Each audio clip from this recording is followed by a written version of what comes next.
Mic कैसे देगी? जीवन में प्रयोग में आना है ना, तो कई बार मिलावट करना छोड़ दीजिए। जिस दिन ये माइक मेरी बात में अपनी बात मिला देगा, उस दिन मैं इसको हटा। Being careful and being serious are two very different things. अच्छा, दुनिया वाले सावधान नहीं है, बस सीरियस है। ये इस कमरे को इसलिए घेरे बैठा है क्योंकि मेरे ऊपर आपको आराम दे। और जिस दिन आराम का खत्म, उस दिन इसको निकाल के बाहर फेंक देंगे। तो आप किसी के जीवन की आफत बन रहे हो कि किसी के जीवन के आराम बन रहे हो? किसी के दिल में जगह पानी है ना, तो सोफी की तरह उसे आराम देना शुरू कीजिए। हर एक चीज़ का मतलब होना चाहिए। परिवर्तन होता है तो 1 मिनट में होता है, नहीं तो नहीं होता। इट्स नॉट अ प्रोसेस, एक क्षण में होता है। अच्छा, परिवर्तन प्रोसेस नहीं है। दोस्तों, स्वागत है आपका हमारे इस नए पॉडकास्ट में। वैसे तो मैंने बहुत सारे पॉडकास्ट में अच्छे गेस्ट को बुलाया है और कई सारी धार्मिक और सामाजिक चर्चाओं के बारे में हमने बात करी है, लेकिन आज हमारे साथ हैं पुंडरीक महाराज जी। धर्म के बारे में जो डेप्थ नॉलेज बहुत अच्छा कोई इंसान दे सकता है, शायद वो महाराज जी ही हैं। कुछ ऐसी चीज़ हम आज महाराज जी से पूछने वाले इस पॉडकास्ट के माध्यम से, जो हम लोग कहीं ना कहीं उनको अनदेखा कर चुके हैं या उन पर बातचीत नहीं करते। हम श्याम जी के बारे में बातचीत कर रहे हैं, राम जी के बारे में बातचीत कर रहे हैं, लेकिन धर्म है ना बहुत डेप्थ। तो आज हम दत्तात्रेय महाराज जी के बारे में महाराज जी से बात करेंगे और हनुमान जी की कुछ बातों के बारे में बात करेंगे। और आपको पता होगा होली की जो 40 दिन की महाराज जी वहाँ पर होली खेली जाती है ब्रज में, उसके बारे में भी कुछ हम बातचीत करेंगे। तो पहले स्वागत करते हैं महाराज जी आपका अपने पॉडकास्ट में। नमस्कार जी, राधे राधे जी। कैसे हैं आप? बहुत ज़बरदस्त। कौन है दत्तात्रेय जी? तंत्र के, मंत्र के, योग के, उपासना के, जिसको हम अवधूत कहते हैं, ये जितने घूम रहे हैं, नागा शब्द बाद का है, संस्कृत में इनका शब्द है अवधूत।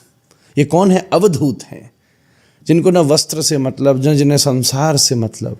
और इस अवधूत पद्धति, परंपरा, पंथ की शुरुआत दत्तात्रेय ने की है। उनकी इंटेंसिटी आज तक देश समझ नहीं सका। दत्तात्रेय की कथा खुद कृष्ण ने अपने मित्र उद्धव को सुनाई है, श्रीमद् भागवत, जिन्होंने स्पिरिचुअलिटी की परिभाषा देके 24 गुरुओं को चुनाव किया है। दत्तात्रेय के 24 गुरु हैं, 24 शिक्षा गुरु। और आपको जानकर आश्चर्य होगा, उन गुरुओं में एक गुरु एक गणिका भी है, कॉलगल भी है। अच्छा, उसको पूछा दत्तात्रेय ने कि तूने अपने जीवन में क्या अनुभव किया? उसने कहा, मैंने एक ही अनुभव किया कि मेरे दरवाजे पर आने वाला व्यक्ति लंबी लंबी बातें करता है, पर थोड़ी देर के बाद में जब वो तृप्त हो जाता है तो कूड़े के समान छोड़कर मुझे चला जाता है। तो मैंने जीवन में ये पाया कि दुनिया में सबसे बड़े दुख का कारण आशा है, और कोई नहीं है। न भाग्य है, न प्रारब्ध है, न कर्म है, न ईश्वर है, केवल आशा है। मैं मछली से आशा रखूंगा कि तू मुझे उड़ के देखा तो मैं ही मूर्ख हूं।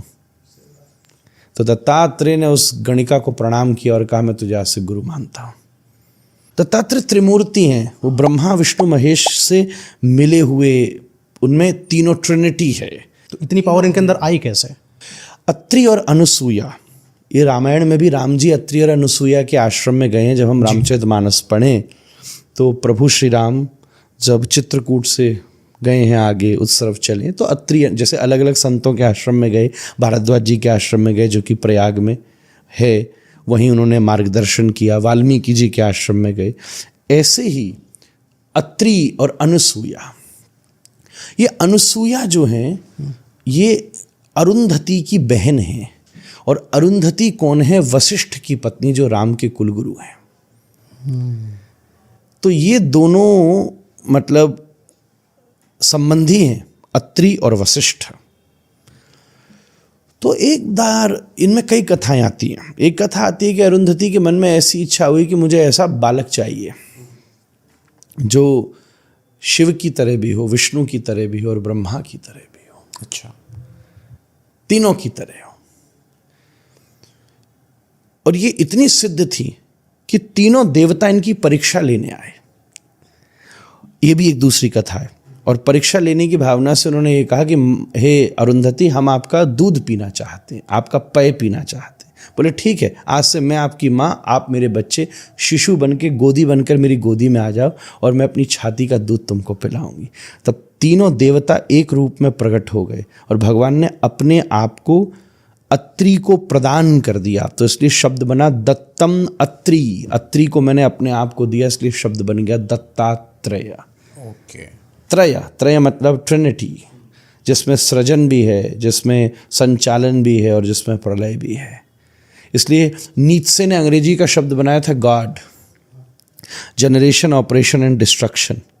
तो अगर तीनों शब्द किसी एक मूर्ति में घोषित होते हैं तो दत्तात्रेय की है, क्योंकि इसमें शिव भी हैं, इसमें ब्रह्मा भी हैं, इसमें महेश भी हैं और पूरा एक अस्तित्व रहता है। दत्तात्रेय अपने साथ प्रतीक रूप में एक कुत्ते को भी रखते हैं, एक वृषभ को भी रखते हैं और पूरी एक दर्शन है दत्तात्रेय का और पूरी भारतीय मनीषा पर इसका प्रभाव है। महाराष्ट्र में, दक्षिण में, आप कर्नाटक की तरफ जाएं, दत्तात्रेय का बहुत प्रभाव है। ये पूरे कुंभ के नागा साधुओं का अवधूत चिंतन, ये दत्तात्रेय, जो हम जिन अलहड़ महात्माओं को देखते हैं ना, जटा बढ़ाए, बिना किसी वस्त्र के धुनि रमाए, ये जो पद्धति है, ये जो अलहड़ पद्धति है, ये सब दत्तात्रेय की उपज है।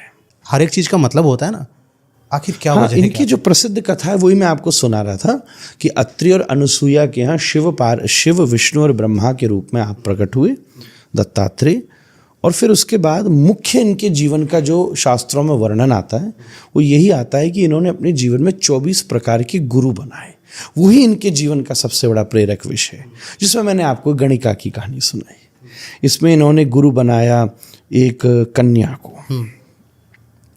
कि एक दिन देखा, एक पास में घर था जिसमें पता चला कि कन्या का जन्म हुआ है। तो दत्तात्रेय को बड़ा अच्छा लगा। कुछ समय के बाद पता चला कि उस कन्या का विवाह हो रहा है। जब वो बड़ी हो गई तो दत्तात्रेय ने सोचा हम भी जाके देखें। तो दत्तात्रेय पहुँचे और आश्चर्य में पड़ गए कि एक लड़का आया, फेरे हुए और जाने को वो तैयार है, सब लोग रो रहे हैं। तो दत्तात्रेय उस कन्या को जानते थे। उसने कहा, बेटा सब रो रहे हैं, तू कहाँ जा रही है? बोले, अब तो ब्याह शादी हो गई, मुझे यहीं जाना है। तो बोले, माता पिता का घर? बोले, ये तो मायका है, अब यही ससुराल है। तो दत्तात्रेय स्तब्ध खड़े रह गए और उन्होंने कहा, मैं आज से तुझे अपना एक गुरु मानता हूँ। 25 वर्ष जिस घर में रही, पिता ने खून पसीने को एक करके तुझे पाला पोसा बड़ा किया, माता ने 9 महीने गर्भ में रखकर तेरा पोषण किया, पर 3 घंटे की पूजा में तूने उसको मायका और इसको ससुराल मान लिया। इससे बड़ा वैरागी दुनिया में कौन होगा? सही बात है।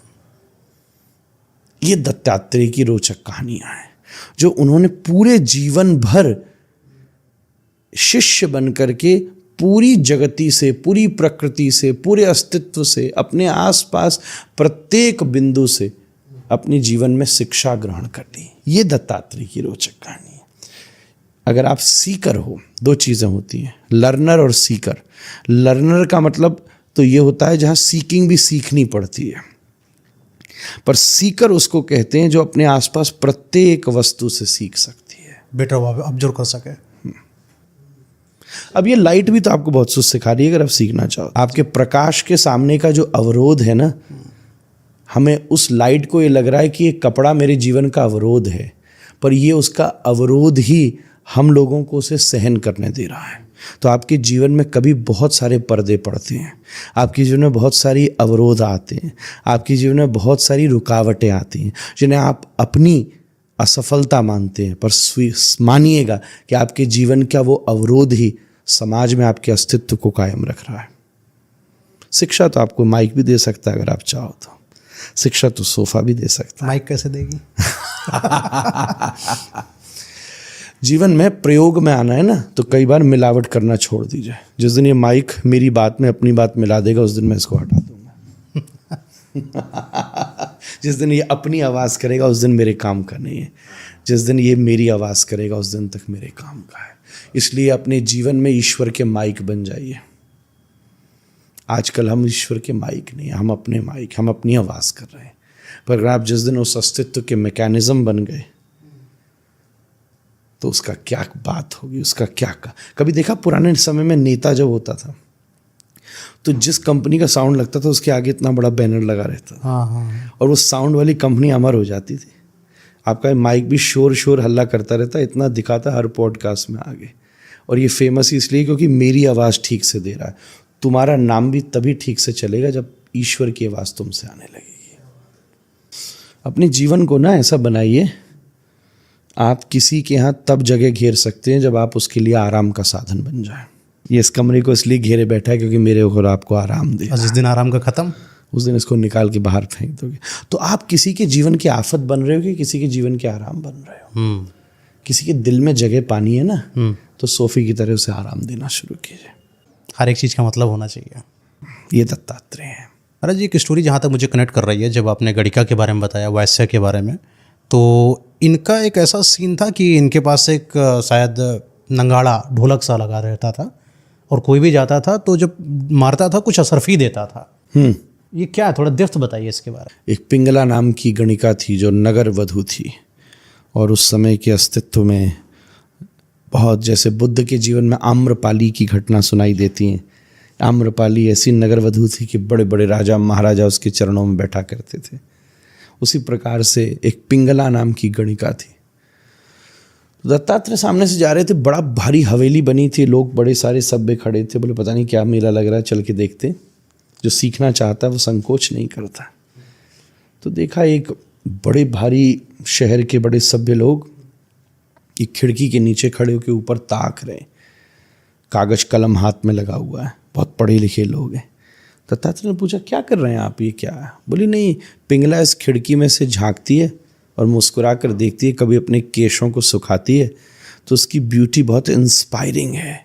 तो वो हमारी इंस्पिरेशन बनती है। हम पोइट्रीज क्रिएट करते हैं, शायरियाँ लिखते हैं, कविताएं लिखते हैं। तो दत्तात्रेय की क्यूरियोसिटी बढ़ गई, तो थोड़े आगे चले तो बड़े बड़े राजकुमार बैठे थे। बोले इस खिड़की से कभी कभी पिंगला सुपारी थूकती है, उसकी झूठी सुपारी मिल जाए तो हमारा जीवन धन्य हो जाए। दत्तात्रेय की क्यूरियोसिटी और बढ़ गई। वो और आगे पहुंचे तो बड़े बड़े कैनवास लेकर पेंटर्स बैठे थे। बोले यहाँ से पिंगला अलग अलग मुद्राओं को पैदा करती है और जब हम उसके चित्र बनाते तो करोड़ों रुपए की बिकती। और उसकी क्यूरियोसिटी बढ़ गई। तो चलते मुख्य द्वार पर पहुंचे तो देखा लंबी कतार लगी है। पूछा यहाँ क्या हो रहा है? बोले आगे एक नगाड़ा रखा है जिस पर एक चोट मारने की कीमत है 10,000 स्वर्ण मुद्राएं। उससे क्या होता है? बोले उसका मन होता है तो सामने वाले गलियारे से एक बार चली जाती है, उसको देखने की कीमत है 10,000 स्वर्ण मुद्राएं। दत्तात्रेय धक्का धुक्का दे के आगे पहुंचे। बोले हम भी देखें ऐसा कौन है, और डंडा उठा के और दही चोट और 50, 100, 200 चोट मार डाली। पिंगला सो रही थी, एकदम नगाड़ी की आवाज़ सुनकर चौंकी कि कौन बाबा आ गया, कौन महापुरुष आया, कौन राजा, कोई चक्रवर्ती सम्राट आया है। चक्रवर्ती सम्राट जिसने 200 चोट मार दी मेरे नगाड़े पे। वो तुरंत तैयार होकर बाहर निकली तो चौंकी गई कि उसके दरवाजे पे तो अवधूत खड़ा था जटा बढ़ा के। अपने चौकीदारों को बोली इसको धक्के देके बाहर निकालिए, कौन कहा घुसिया भिखारी है। दत्तात्रेय ने कहा पिंगला तुझे अर्थ चाहिए, मैं इतना दे सकता हूँ जितने की देख के तुझे उल्टियाँ होने लगे। दत्तात्रेय ने चुटकी बजाई, आसमान से सोना बरसने लगा। तो पिंगला एकदम चौंक गई कि तू सिद्ध है, मैं तुझे पहचान नहीं सकी। पता तेरा मनोरंजन कैसे करूं? जा मैं तेरा कुछ तुझे नृत्य दिखाऊं, तुझे कुछ ठुमरी दिखाऊं, तुझे कुछ गायन सुनाऊं। तू क्या सुनाएगी? इधर मेरे रोम रोम में बड़ी बड़ी सिद्धियां नाच रही हैं, इधर आके देख। पिंगला स्तब्ध रह गई। आज तक उसको किसी ने जवाब नहीं दिया था। बोले मैं 5 मिनट में आई बाबा। नदी के किनारे पहुंची, बाल कटाए, सीधे से वस्त्र पहने के दत्तात्रेय के चरणों में गिर पड़ी। बाबा आज तक मेरे सामने कोई ऐसा नहीं आया। परिवर्तन होता है तो 1 मिनट में होता है, नहीं तो नहीं होता। इट्स नॉट अ प्रोसेस, एक क्षण में होता। अच्छा, परिवर्तन प्रोसेस नहीं है? ना ना, कभी नहीं है, कभी नहीं है। अपने परिवर्तन को परमानेंट करने की प्रोसेस है। संकल्प प्रोसेस से नहीं आता, संकल्प 1 ही मिनट में पैदा होता है। क्या बात है। उस संकल्प को परमानेंट करने के लिए प्रोसेस करनी पड़ती है। कि धूम्रपान करता हो तो उसको संकल्प तो 1 ही मिनट में आएगा कि मैं आज नहीं करूंगा। अब उसको परमानेंट करने के लिए उसको थेरेपीज में जाना पड़ सकता है। पर मैंने तो ऐसे भी देखे बड़ी बड़ी थेरेपी के बाद भी नहीं छोड़े। कोई झटका लगने पर जिसने छोड़ दिया उसने छोड़ दिया। 1 ही मिनट में होता है। वैराग्य योजनाओं से नहीं बनता, 1 ही मिनट में घटता है। भक्ति कोई पद्धतियों से नहीं मिलती। जिस दिन बिजली गिरती है ना, पहाड़ टूट जाता है, झरना निकल जाता है। अनुभूति तो ऐसी है। तो दत्तात्रेय बोले कि पिंगला जाते जाते ये तो बता जा कि दुनिया में तूने क्या सीखा। तब पिंगला ये बात कहती है कि सबसे बड़े दुख का कारण आशा है। तो दत्तात्रेय कहते हैं तू शरणागत तो तू मेरे हुई है, पर मैं तुझे आज से अपना गुरु मानता। महाराज जी, दत्तात्रेय जी का जो है ऑब्जर्वेशन पावर बहुत खतरनाक थी। हाँ, अगर आपको लाइफ में प्रोग्रेस करनी है तो ऑब्जर्व होना। बच्चा बहुत ऑब्जर्वेंट है इसलिए बढ़ता है। पर फिर हम कई बार हमारी स्कूलिंग ना, this a famous statement that schooling has ruined my knowledge. कई बार हमारी जो ट्रेनिंग है ना वो ऐसी हो जाती है जैसे घोड़े के आगे वो लगा दिए जाते हैं ना, जिससे वो लेफ्ट राइट नहीं देख सके। जब घोड़ा ऑब्जर्व करेगा ना तो नियंत्रण में नहीं रहेगा। पर बच्चे ऑब्जर्व करते करते कहाँ क्या क्या सीख जाते हैं। और फिर हम थोड़े दिनों के बाद में उनकी लर्निंग की प्रोसेस में उनकी ऑब्जर्व करने की प्रोसेस को मार देते हैं, जिससे व्यक्ति फिर प्रगतिशील नहीं हो पाता। Being careful and being serious are two very different things. अच्छा, दुनिया वाले सावधान नहीं है, बस सीरियस है। सीरियस और सावधान में क्या अंतर है? बहुत फर्क है। बताइए। सावधान जागरूक रहना है, सावधान जागरूक रहना है। सीरियस तो ड्राई रहना है। सीरियस ड्राई है? सीरियस बहुत ड्राई है। तो लोग क्यों कहते हैं ना सीरियस रहो, थोड़ा मैच्योर रहो, क्या बच्चा बना कर रहे हो? मैच्योर और सीरियस दोनों शब्द स्वतंत्र है। प्रौढ़ होने में और गंभीर होने में फर्क है ना। अंग्रेजी के शब्दों का ही तो खेल है सारा, हिंदी के शब्दों का ही तो खेल है। सावधान रहना प्रौढ़ रहना है। एक बुजुर्ग सावधान रहता है। ध्यान दीजिएगा, सावधान रहे। चलने में सावधानी आ जाती है, खाने में सावधानी आ जाती है, बोलने में सावधानी आ जाती है, लोगों से मिलने में सावधानी आ जाती है। तो जीवन में सावधानी सबसे बड़ी है। गंभीरता तो आदमी को सुखा देती है थोड़ी देर बाद। कई लोग तो बड़े सीरियसली स्माइल करते हैं, बड़े विचित्र लगते हैं। महाराज, एक भरोसा होता है, एक अंधा भरोसा होता है। हमें जीवन में पहले तो भरोसा ही करना होता है। इस सोफे पर मैंने भरोसा ही किया, फिर तो मैं बैठा। अभी टूट गया तो मैं फिर गिर जाऊंगा, फिर दोबारा नहीं बैठूंगा। तो अंधा भरोसा नहीं कहा जा सकता, वो तो मूर्खता ही है। अगर ये सोफे पे मैं बैठा और ये अगर टूट गया और फिर भी मैं सोफे पे बैठूं तो मैं महामूर्ख हूं। और अगर इसने मुझे साध लिया तो मुझे दोबारा बैठने में कोई समस्या ही नहीं है। यानी भरोसा सिर्फ भरोसा होता है, अंधा भरोसा, आधा भरोसा कुछ नहीं होता है। ऐसा कुछ नहीं होता। सिर्फ भरोसा भरोसा होता है या नहीं होता। प्रेम और भरोसे की प्रकृति अलग अलग है। प्रेम 1 सेकंड में होता है, खत्म होने में महीनों लगाता है। भरोसा होने में महीनों लेता है, खत्म होने में 1 सेकंड लगाता है। और जिस दिन ये दोनों एक से लेवल पर आ जाते, दोनों, उस दिन तुम्हारा संबंध अमर होता है। महाराज जी, ब्रह्मचर्य के बारे में और गृहस्थ जीवन के बारे में बोला जाता है कि कई लोगों के अपने अपने मत रहे हैं कि गृहस्थ जीवन वाला इंसान क्या ही ब्रह्मचर्य रहेगा। आपके मत इसमें क्या है ब्रह्मचर्य गृहस्थ के बारे में? ब्रह्मचर्य शब्द का मतलब केवल एक ही चीज होती है क्या? ये हमारा दुर्भाग्य। वो भी होती है। सेलिबेसी एक बहुत बड़ी प्रैक्टिस है ब्रह्मचर्य की, हम मानते हैं।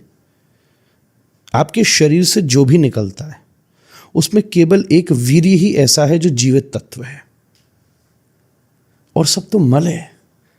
चाहे मूत्र हो, चाहे मल हो, चाहे पसीना हो, चाहे थूक हो, चाहे नाक से निकलने वाला कफ हो, चाहे कान से निकलने वाला मैल हो, ये सब मृत है।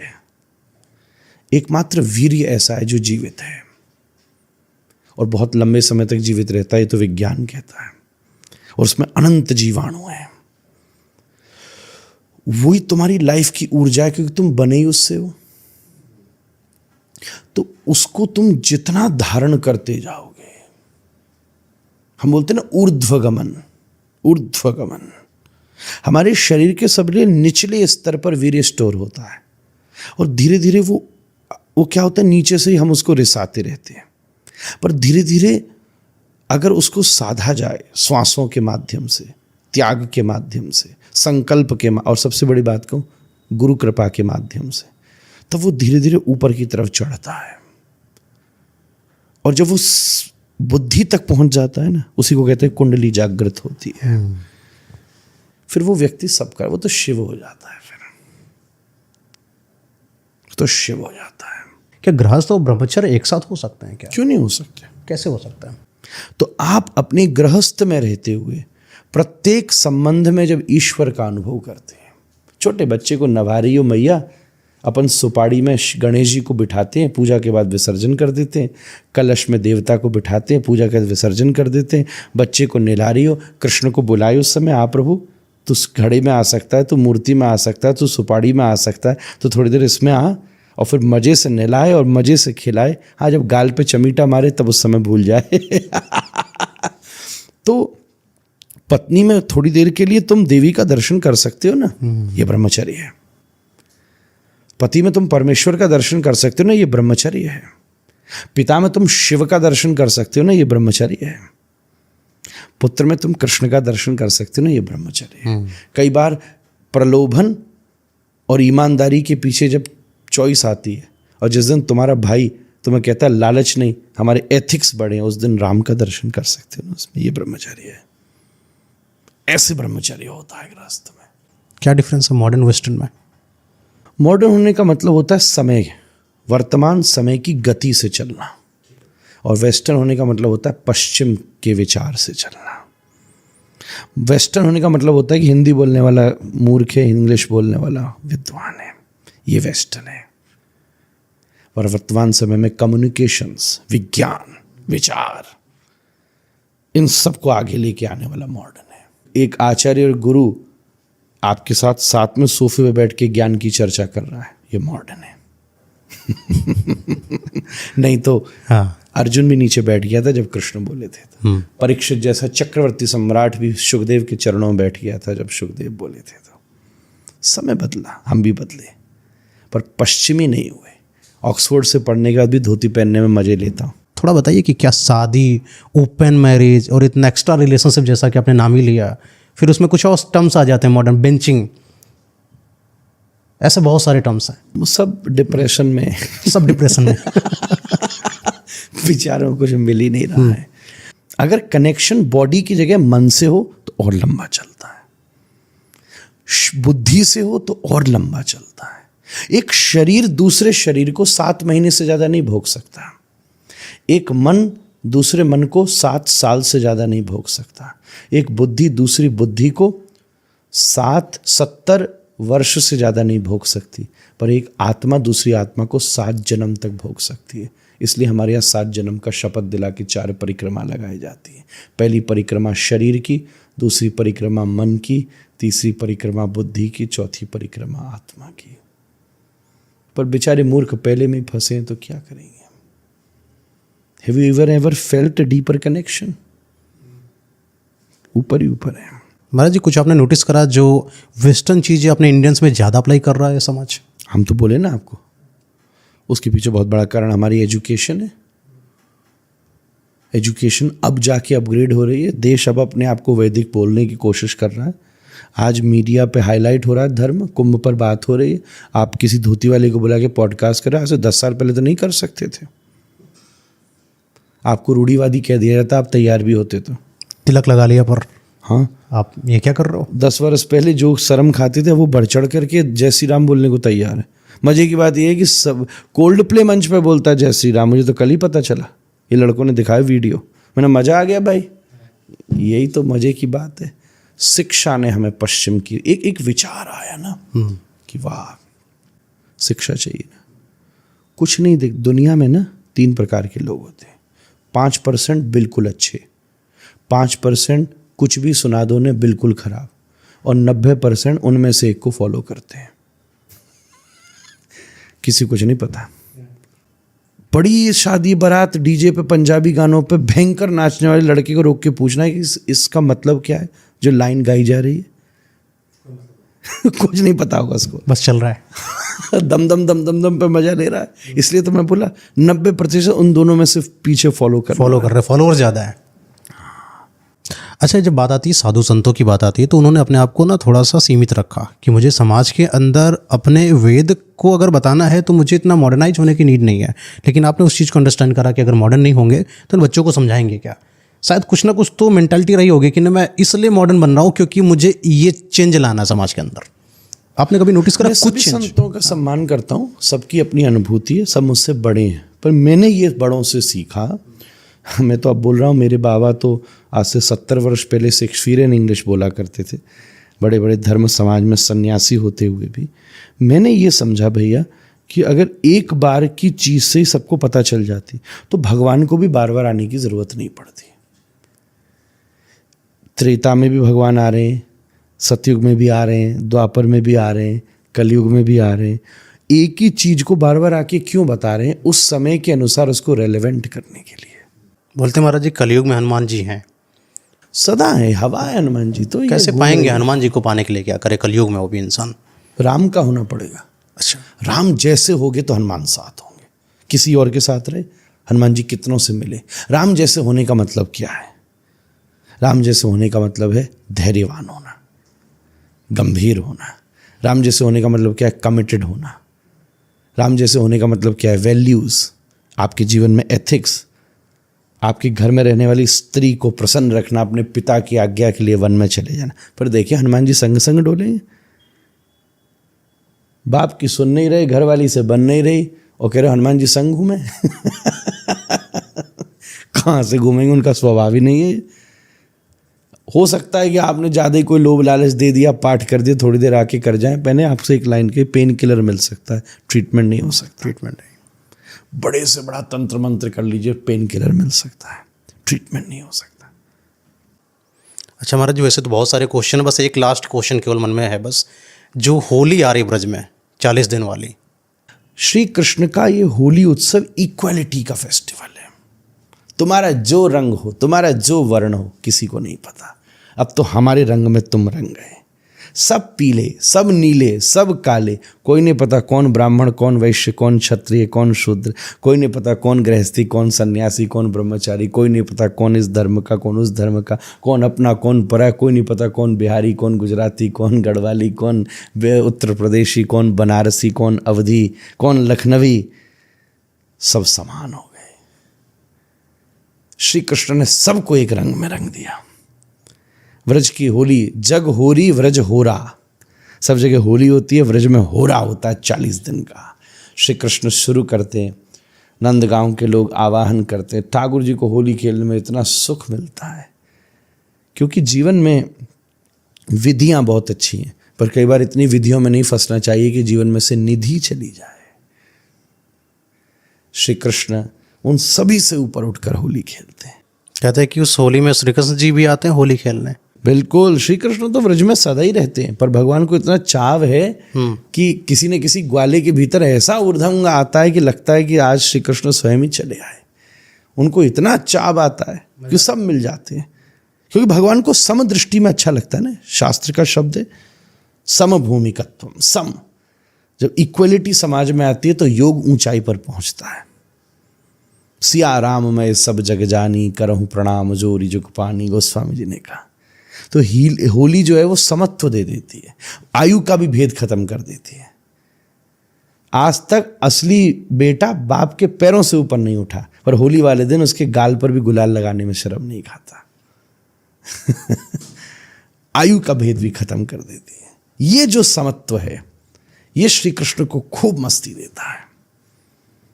महाराज जी, होली का दहन वाली होली और ब्रज वाली होली में अंतर होता है? बहुत, ये क्योंकि चारों युगों में है ना। तो सतयुग में जो प्रहलाद जी का समय था, उस समय उनकी बुआ एक होलिका थी जिन्होंने जलाने की कोशिश करी, तो होलिका माता के रूप से, तो वो सतयुग की परंपरा जुड़ी। फिर कुछ त्रेता में राम जी ने होली खेली, तो कुछ उसकी परंपरा जुड़ी। फिर द्वापर में होली खेली श्री कृष्ण ने, फिर उसकी परंपरा जुड़ी। ऐसे समय समय के साथ परंपराएं एक साथ जुड़ती चली गई, ऐसे जुड़ती चली गई। जैसे अपन दिवाली करते हैं तो लक्ष्मी गणेश की पूजा पहले से होती है, क्योंकि उस दिन लक्ष्मी जी ने गणेश जी को अपने पुत्र रूप में स्वीकार किया।